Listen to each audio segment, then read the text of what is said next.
ಎಷ್ಟೋ ಸಲ ನಾನು ಒಬ್ಬನೇ ಕೂತಾಗ್ತಿದ್ದೀನಿ ಗೊತ್ತಾ. ಆಗ್ಲೂ ನಿನ್ನ ಹತ್ರ ಮಾತಾಡಬೇಕು ಅಂತ ತುಂಬಾನೇ ಅನಿಸ್ತಿತ್ತು. ಫೋನು ಮಾಡ್ತಿದ್ದೆ, ಆದರೆ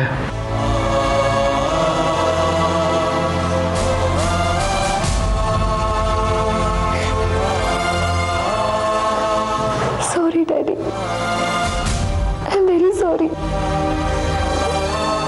ನನಗೆ ನೀವು ನನಗೆ ಬಿಟ್ಟು ಹೋದ್ರೆ ಅನ್ನೋ ಕೋಪನೇ ದುಡ್ದೈತೆ ಹೊರತು ನೀವು ನನ್ನ ಸ್ಥಿತಿಲಿ ಅಲ್ಲಿಗೆ ಹೋಗಿದ್ದೀರ ಅನ್ನೋದು ಅರ್ಥನೇ ಮಾಡ್ಕೊಳ್ಳಿಲ್ಲ. Sorry daddy.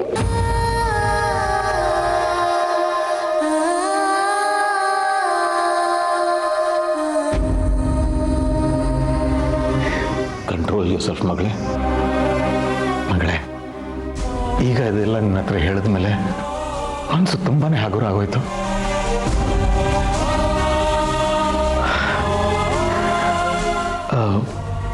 ಹೌದು ಮಗಳೇ, ಅದೇನೋ ನಿಮ್ಮ ಹತ್ರ ಮಾತಾಡಬೇಕು, ತಕ್ಷಣ ಹೊರಟು ಬನ್ನಿ ಅಂತ ಹೇಳಿದೆಲ್ಲ, ಏನು ವಿಷಯ?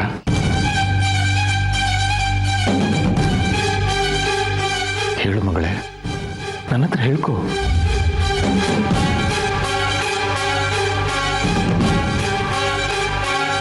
ಡ್ಯಾಡಿ, ನನ್ನ ದುಬೈಗೆ ಕರ್ಕೊಂಡೋಗಿ.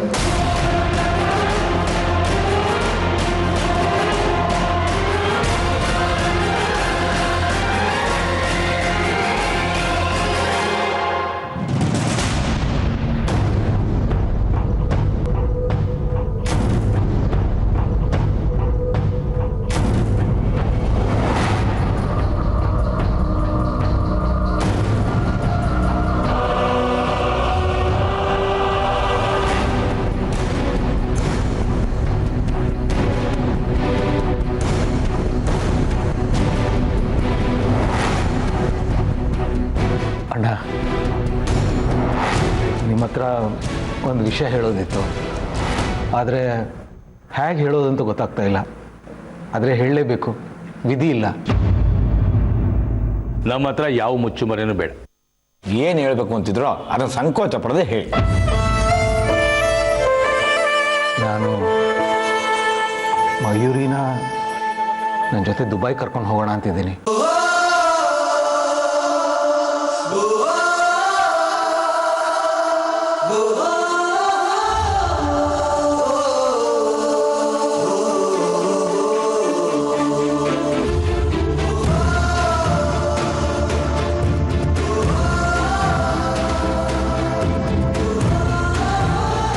ದಯವಿಟ್ಟು ಯಾರೂ ನನ್ನ ತಪ್ಪು ತಿಳ್ಕೊಬೇಡಿ. ಇಲ್ಲಿ ಅವಳಿಗೆ ಯಾವುದೇ ರೀತಿಯ ತೊಂದರೆನೂ ಆಗ್ತಿಲ್ಲ. ನಿಜ ಹೇಳಬೇಕು ಅಂದರೆ, ಸ್ವಾತಿ ಹೋದ ದುಃಖನ ಅವಳಿಗೆ ಗೊತ್ತಾಗದಿರೋ ಹಾಗೆ ನೀವೆಲ್ಲರೂ ಅಷ್ಟು ಪ್ರೀತಿಯಿಂದ ಅವಳನ್ನ ನೋಡ್ಕೊಂಡಿದ್ದೀರ. ನಿಮ್ಮಿಂದ ಅವಳನ್ನ ದೂರ ಮಾಡೋದಕ್ಕೆ ನನಗೂ ಹಿಂಸೆ ಆಗ್ತಾ ಇದೆ. ಆದರೆ ಇವಳನ್ನು ಬಿಟ್ಟರೆ ನನಗೆ ಬೇರೆ ಯಾರಿದ್ದಾರೆ ಹೇಳಿ?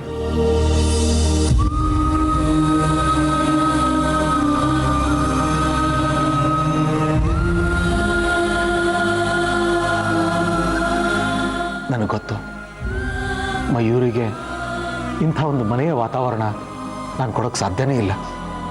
ಆದರೂ ಮಯೂರಿ ನನ್ನ ಜೊತೆ ನನ್ನ ಹತ್ರ ಇರಬೇಕು ಅಂತ ಅನ್ಕೋತೀನಿ.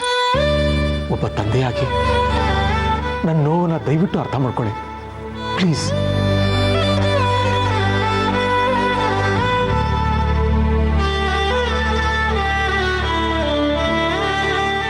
ಮಯೂರಿ, ನನ್ನ ನಿರ್ಧಾರದ ಬಗ್ಗೆ ನೀನೇನು ಹೇಳ್ತೀಯಮ್ಮ? ಅಪ್ಪನ ಜೊತೆ ಬರ್ತೀಯ ತಾನೇ ನೀನು?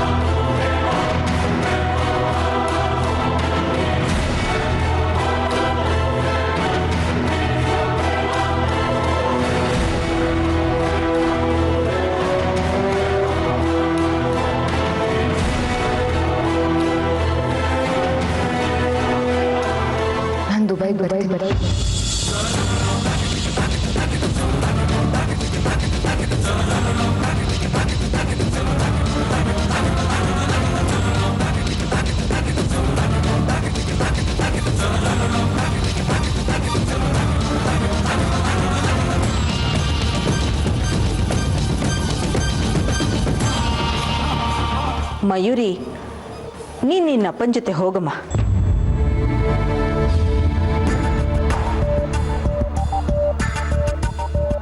ಇನ್ನೇನು ಕಾಲೇಜಿಗೆ ರಜೆ ಶುರು ಆಗ್ಬಿಡುತ್ತಲ್ಲ, ಅದು ಮುಗಿಯೋವರೆಗೂ ಇದ್ಬಿಟ್ ಬಾ. ಮೇಘ, ನಿಮ್ಮ ಕಾಲೇಜಿಗೆ ರಜೆ ಯಾವಾಗಿಂದ ಶುರು ಆಗುತ್ತೆ? ಇನ್ನು 1 ತಿಂಗಳಲ್ಲಿ ಅಮ್ಮ. ದೊಡ್ಡಮ್ಮ,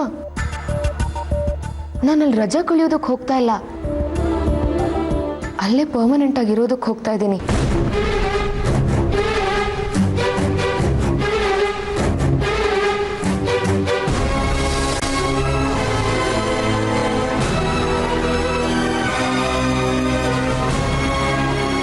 ಮಯೂರಿ, ನಮ್ಮನ್ನೆಲ್ಲ ಬಿಟ್ಟು ಶಾಶ್ವತವಾಗಿ ಹೋಗ್ತೀಯಾ?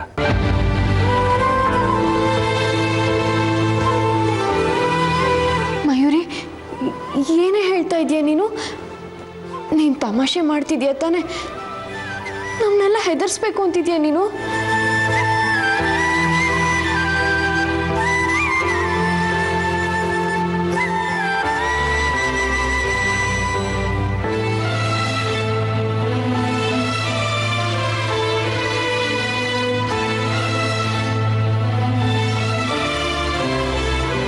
ನಮ್ಮ ಈ ನಿರ್ಧಾರದಿಂದ ನಿಮ್ಮ ಮನಸ್ಸಿಗೆ ಎಷ್ಟು ನೋವಾಗ್ತಿದೆ ಅಂತ ನನಗೆ ಚೆನ್ನಾಗಿ ಗೊತ್ತು.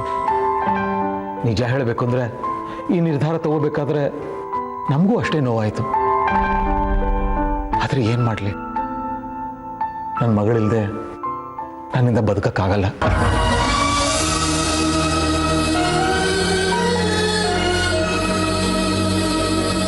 ನನ್ನ ಮೇಲೆ, ನನ್ನ ಮಗಳ ಮೇಲೆ ಬೆಲೆ ಕಟ್ಟಕ್ಕಾಗದಿರೋಂಥ ಪ್ರೀತಿನ ನೀವೆಲ್ಲರೂ ತೋರಿಸಿದಿರಿ. ಈ ರೀತಿ ನೀವೆಲ್ಲರ ಮನಸ್ಸಿಗೆ ನೋವು ಮಾಡಿ ಹೋಗ್ತಾ ಇರೋದಕ್ಕೆ ದಯವಿಟ್ಟು ಕ್ಷಮೆ ಇರಲಿ.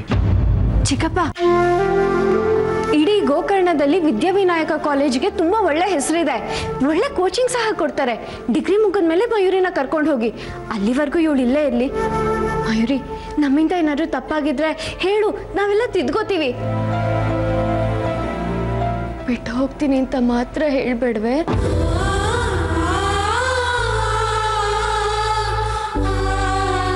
ಮೇಘ, ದೊಡ್ಡವರು ಏನಾದರೂ ನಿರ್ಧಾರ ತಗೊಂಡಿದ್ದಾರೆ ಅಂದರೆ ಅದನ್ನು ಚೆನ್ನಾಗಿ ಯೋಚನೆ ಮಾಡಿ ತಗೊಂಡಿರ್ತಾರೆ ತಾನೆ. ಅದನ್ನು ಪ್ರಶ್ನೆ ಮಾಡಿ ನಾವು ಅವ್ರ ಮನಸ್ಸಿಗೆ ನೋವು ಉಂಟು ಮಾಡಬಾರ್ದು, ತಿಳ್ಕೊ. ಮಯೂರಿ, ಮತ್ತೆ ನಮ್ಮನ್ನೆಲ್ಲ ನೀನು ಬಿಟ್ಟು ಹೋಗ್ತಾ ಇರೋದು ನಮಗೂ ಸಿಕ್ಕಾಪಟ್ಟೆ ಸಂಕಟ ಆಗತ್ತೆ. ಆದರೆ ಏನು ಮಾಡೋದು, ನಿಮ್ಮ ಅಪ್ಪನ ಬಿಟ್ಟಿರು ಅಂತ ನಾವು ಹೇಳೋಕ್ಕಾಗಲ್ಲ ಅಲ್ವಾ? ನಿಮ್ಮ ಅಪ್ಪನ ಕಷ್ಟನೂ ನಾವು ಅರ್ಥ ಮಾಡ್ಕೋಬೇಕಲ್ವಾ? ನಿನ್ನ ನೆನಪು ನಮಗೆ ಪದೇ ಪದೇ ಕಾಡ್ತಾ ಇರುತ್ತೆ.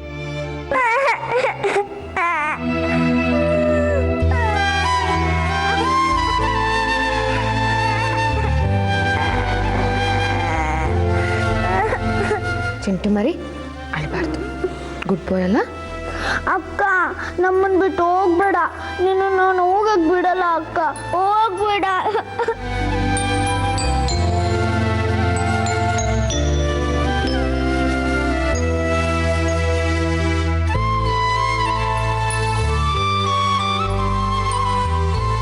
ಅವಿನಾಶ್ ಅವರೇ, ಈಗ ಅವಳನ್ನ ನಿಮ್ಮ ಜೊತೆ ಕರ್ಕೊಂಡು ಹೋದರೆ ಅವಳ ವಿದ್ಯಾಭ್ಯಾಸ ಅರ್ಧಕ್ಕೆ ನಿಂತೋಗ್ಬಿಡುತ್ತೆ. 1 ವರ್ಷ ವ್ಯರ್ಥ ಆಗ್ಬಿಡುತ್ತೆ. ಪರವಾಗಿಲ್ಲ ದೊಡ್ಡಮ್ಮ, ನಾನು ಯಾವುದಾದ್ರೂ ಶಾರ್ಟ್ ಟರ್ಮ್ ಕೋರ್ಸಿಗೆ ಸೇರ್ಕೋತೀನಿ. ಬರೋ ವರ್ಷ ರೆಗ್ಯುಲರ್ ಕಾಲೇಜಿಗೆ ಹೋಗ್ತೀನಿ.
ಮಾಡದೇ ಇರೋ ಕೆಲಸ ಮಾಡಬಾರ್ದು ಅಂತ ನೀನೇ ನನಗೆ ಹೇಳ್ಕೊಟ್ಟಿದ್ದು.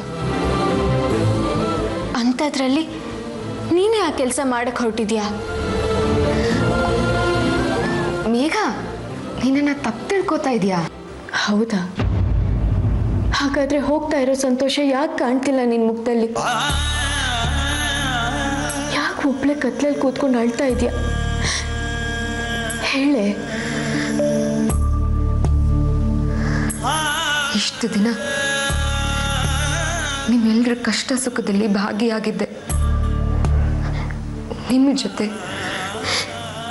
ಈ ಮನೆ ಜೊತೆ, ಈ ಊರಿನ ಜೊತೆ ಒಂದು ಅಟ್ಯಾಚ್ಮೆಂಟ್ ಬೆಳೆದಿದೆ ನನಗೆ.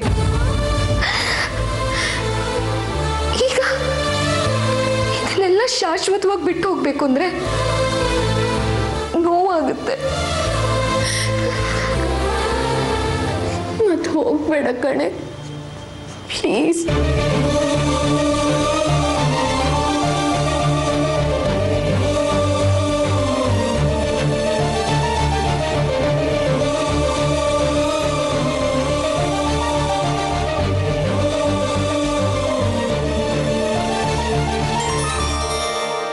Take it easy Megha, take it easy. ಹೇಗೆ? ನಾನು ಒಡ ಹುಟ್ಟಿದ ಹಕ್ಕನ್ನು ನಾನಿಷ್ಟು ಹಚ್ಕೊಳ್ಳಿಲ್ಲ. ನೀನು ಈ ಮನೇಲಿ ಇರೋದಿಲ್ಲ ಅನ್ನೋದನ್ನ ನನ್ನ ಕೈಲಿ ಊಹೆನೂ ಮಾಡ್ಕೊಳಕ್ಕಾಗಲ್ಲ ಕಣೆ. ಮಯೂರಿ, ಪ್ಲೀಸ್ ಬಿಟ್ಟು ಹೋಗ್ಬೇಡ.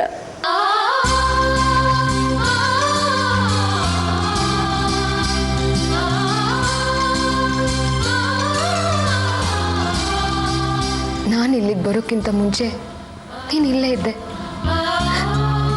ನಾನು ಇಲ್ಲಿಂದ ಹೋದ್ಮೇಲೆ ನೀನು ಇಲ್ಲೇ ಇರ್ತೀಯ. ನೀನು ಅನ್ಕೊಳ್ಳೋ ಹಾಗೆ ಅಂಥ ವ್ಯತ್ಯಾಸಗಳೇನಾಗಲ್ಲ ಮೇಘ. ಒಂದಷ್ಟು ದಿನ ನೀನು ನನ್ನ ಮಿಸ್ ಮಾಡ್ಕೋಬೋದು, ನಾನು ನಿನ್ನ ಮಿಸ್ ಮಾಡ್ಕೋಬೋದು. ಜೀವನ ಅನ್ನೋದು ಎಲ್ಲದನ್ನು ಮರೆಸ್ಬಿಡುತ್ತೆ, ಬದಲಾಯಿಸ್ಬಿಡುತ್ತೆ. ಈಗ ನನ್ನೇ ತಗೋ, ಅಮ್ಮನ ಬಿಟ್ಟು ಬದುಕನ್ನ ಊಹೆನೂ ಮಾಡ್ಕೊಳಕ್ಕಾಗ್ತಿರ್ಲಿಲ್ಲ. ಬದುಕ್ತಿದ್ದೀನಲ್ಲ.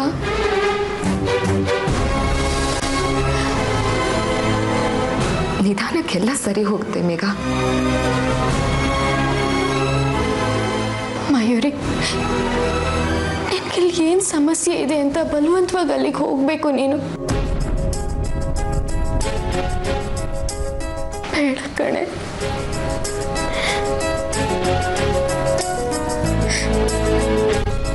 ಸಮಸ್ಯೆ ಇರೋದು ಮನುಷ್ಯರಲ್ಲ, ಮನಸ್ಸಿಂದು.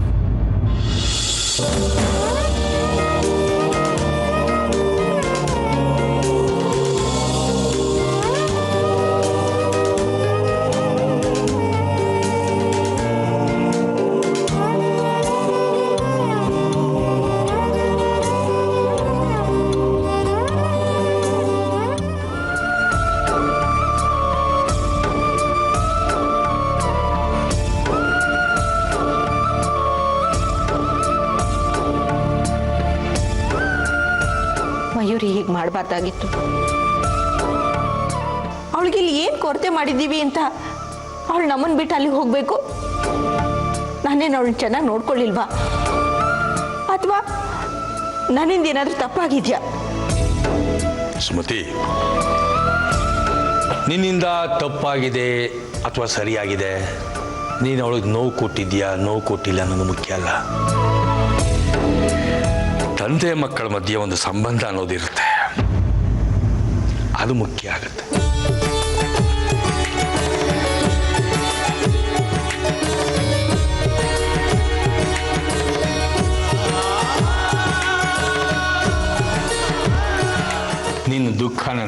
ಆಗುತ್ತೆ ಸುಮತಿ.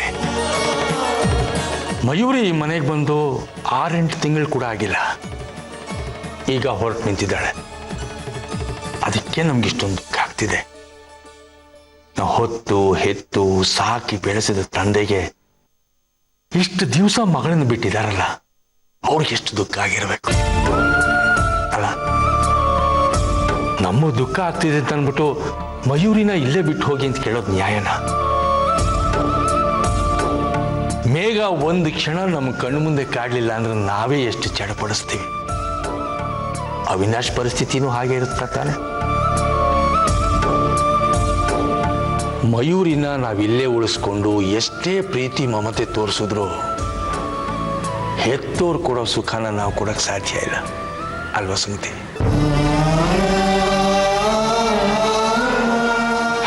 ಮಯೂರಿನ ನಾನು ಕರ್ಕೊಂಡು ಹೋಗ್ತಾ ಇದ್ದೀನಿ ಅಂತ ಅವಿನಾಶ್ ಹೇಳಿದಾಗ ನನಗೂ ತುಂಬ ನೋವಾಯಿತು. ಇವಳು ಹೊರಟು ನಿಂತುಬಿಟ್ರು. ಬೇಡ ಅವಿನಾಶ್, ಅವಳು ಈಗ ನಿಮಗೆ ಮಾತ್ರ ಮಗಳಾಗಿ ಉಳಿದಿಲ್ಲ, ನಮಗೂ ಮಗಳಾಗಿದ್ದಾಳೆ. ದಯವಿಟ್ಟು ನನ್ನ ಮಗಳನ್ನ ನನ್ನಿಂದ ದೂರ ಮಾಡಬೇಡಿ ಅಂತ ಕಿರಿಚಬೇಕು ಅನ್ನಿಸ್ತು.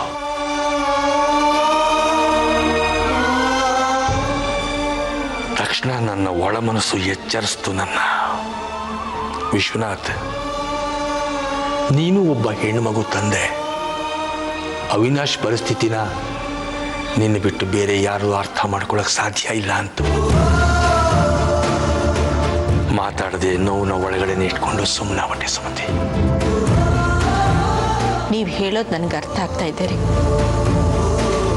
ಆದರೂ ಹುಟ್ಟದಬ್ಬ ಮುಗಿಸಿದ ಮಾರನೇ ದಿವಸನೇ ಹೋಗ್ತೀನಿ ನಿಂತಿದ್ದಾಳಲ್ಲ,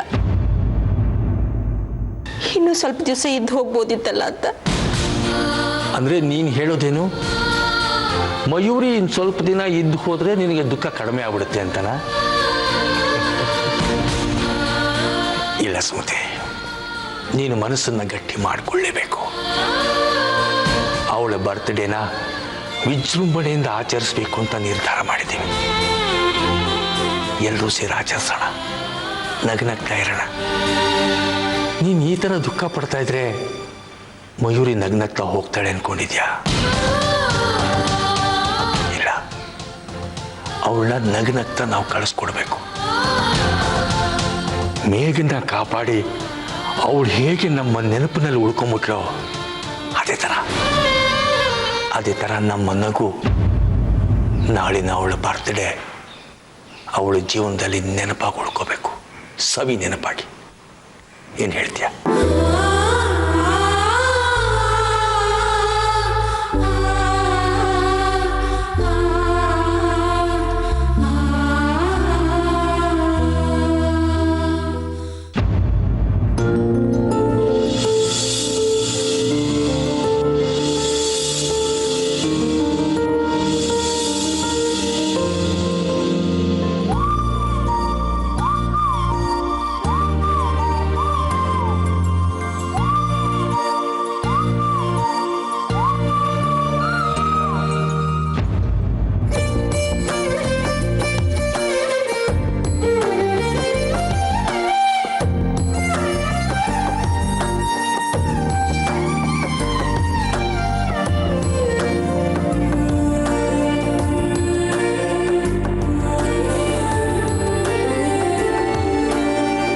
ಯಾರು ಬಂದಿದ್ರು ಇಲ್ಲಿಗೆ?